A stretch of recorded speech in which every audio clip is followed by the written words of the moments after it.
अगर आप इन लोगों के साथ दोस्ती रखते हैं तो जीवन में आपको सफलता कभी नहीं मिलने वाली है। इन लोगों के साथ रहने से बेहतर है कि आप अपना जीवन अकेले बिताएं। चाणक्य नीति के अनुसार आपको उन लोगों से कभी दोस्ती नहीं करनी चाहिए जिनकी दोस्ती सबके साथ होती है। इस तरह के जो लोग होते हैं वे असलियत में किसी के भी दोस्त नहीं होते हैं। आपको हर कीमत पर इस तरह के लोगों से दोस्ती करने से बचना चाहिए। इस तरह के जो लोग होते हैं उन पर भरोसा करना बेवकूफी होती है और इनकी सबसे बुरी आदत होती है कि ये बातों को इधर से उधर कर सकते हैं। इस तरह के जो लोग होते हैं वे दोस्ती का दिखावा करना जानते हैं और आपके पीठ पीछे बुराई करने से भी नहीं चूकते हैं। आचार्य चाणक्य के अनुसार आपको कभी भी उन लोगों से दोस्ती नहीं करनी चाहिए जो आपकी कामयाबी से चिढ़ते हो। इस तरह के जो लोग होते हैं वे हमेशा अपनी तुलना दूसरों से करते रहते हैं और इनमें एक तरह की हीन भावना भी होती है। इस तरह के जो लोग होते हैं वे आपकी तरक्की से काफी ज्यादा जलते हैं और जीवन में हमेशा ही आपको असफल होता ही देखना चाहते हैं। चाणक्य नीति के अनुसार आपको उन लोगों से दोस्ती कभी नहीं रखनी चाहिए जिनकी सोच छोटी हो। जब आप छोटी सोच वालों के साथ रहते हैं तो आपकी सोच भी ऐसी ही बन जाती है। इस तरह के लोगों के व्यक्तित्व की छाप धीरे धीरे आप पर भी पड़ने लगती है। जब ऐसा होता है तो आप भी दूसरों के बारे में गलत बोलने और सोचने लग जाते हैं। चाणक्य नीति के अनुसार आपको उन लोगों से कभी दोस्ती नहीं करनी चाहिए जो स्वभाव से काफी ज्यादा बातूनी होते हैं। इस तरह के जो लोग होते हैं वे कभी भी भरोसे के लायक नहीं होते हैं। अगर आप इनसे दोस्ती कर भी लेते हैं तो वह ज्यादा दिनों तक टिकती नहीं है। अगर आप इस तरह के लोगों से दोस्ती रखते हैं तो आपको मुसीबत में फंसने से कोई भी बचा नहीं सकता है।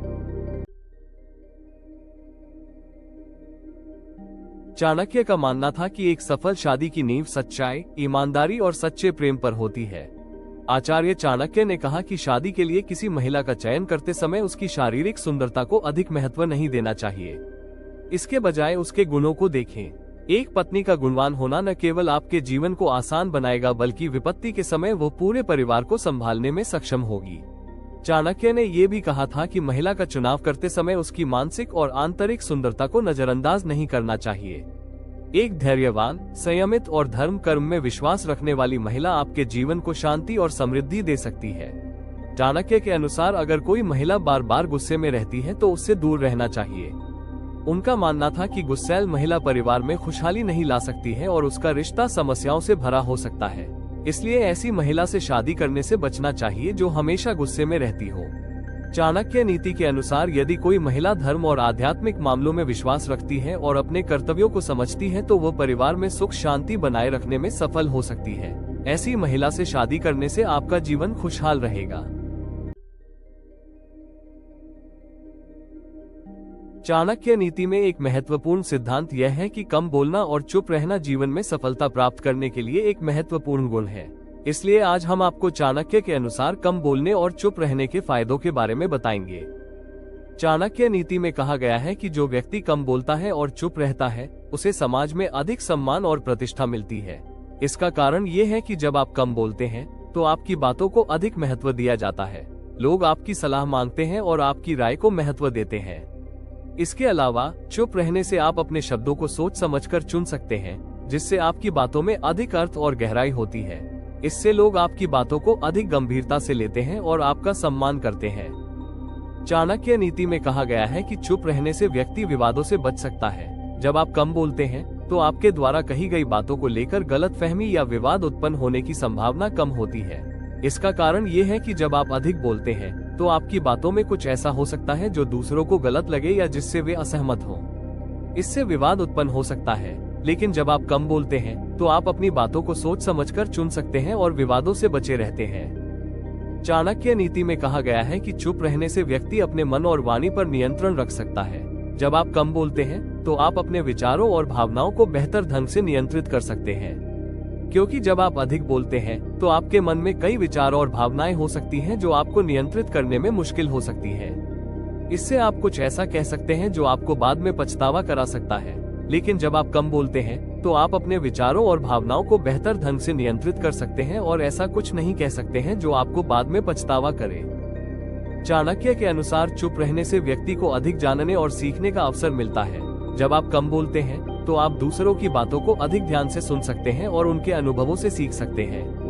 वहीं जब आप अधिक बोलते हैं तो आप दूसरों की बातों को पूरी तरह से सुनने के बजाय अपनी ही बातों पर ध्यान केंद्रित कर सकते हैं। इससे आप दूसरों से सीखने का अवसर चूक सकते हैं। चाणक्य नीति में महिलाओं के स्वभाव को लेकर कही गई ये बात आज भी सटीक है।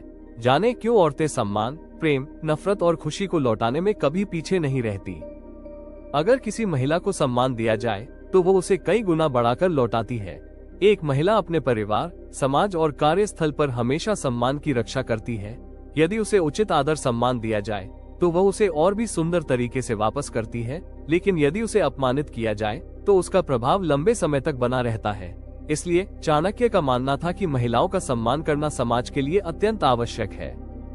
चाणक्य नीति के अनुसार एक महिला जिसे सच्चा प्रेम मिलता है वो उसे कई गुना बढ़ाकर अपने जीवन साथी, परिवार और प्रियजनों को लौटाती है। वो निस्वार्थ प्रेम और समर्पण की मूर्ति होती है। यदि कोई व्यक्ति उसके प्रति स्नेह और विश्वास बनाए रखता है तो वह जीवन भर उस प्रेम को संजोकर रखती है और अपने पूरे परिवार को उसी प्रेम से सींचती है। चाणक्य ने यह भी कहा कि यदि किसी महिला के मन में किसी के प्रति नफरत या द्वेष आ जाए तो वह भी दोगुना होकर प्रकट होता है। एक महिला जिसे धोखा या छल दिया जाता है वो उसे कभी नहीं भूलती। उसकी नफरत लंबे समय तक कायम रहती है और वह प्रतिशोध की भावना भी रख सकती है। इसलिए किसी भी महिला के साथ छल कपट नहीं करना चाहिए, क्योंकि वो इसे सरलता से नहीं भूलती। अगर किसी महिला को खुश किया जाए तो वो बदले में अपने पूरे परिवार को खुशियों से भर देती है। घर में महिलाओं की खुशी ही पूरे परिवार की समृद्धि का कारण बनती है। यदि उसे खुश और संतुष्ट रखा जाए तो वह अपने आसपास के लोगों के जीवन में भी खुशियां फैलाती है। यही कारण है कि कहा जाता है कि महिलाओं की खुशी से घर स्वर्ग बन जाता है।